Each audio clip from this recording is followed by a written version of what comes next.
അഞ്ചാം ദിനം സ്കന്ദമാത. നവരാത്രിയിൽ പാർവതിയുടെ സ്കന്ദമാതാഭാവമാണ് അഞ്ചാം ദിവസം ആരാധിക്കുന്നത്. കാർത്തികേയൻ്റെ മാതാവായതുകൊണ്ട് ദേവി സ്കന്ദമാത എന്ന നാമത്തിലും അറിയപ്പെടുന്നു. മാതൃത്വം, കരുണ എന്നിവയുടെ പ്രതീകമാണ് സ്കന്ദമാത.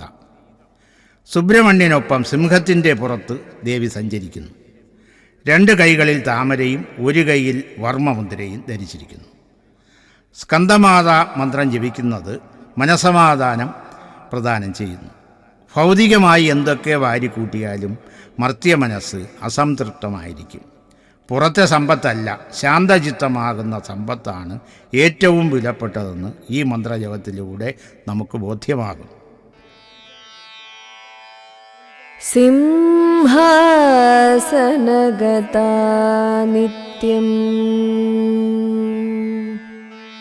പത്മാശ്രിതകരദ്വയാ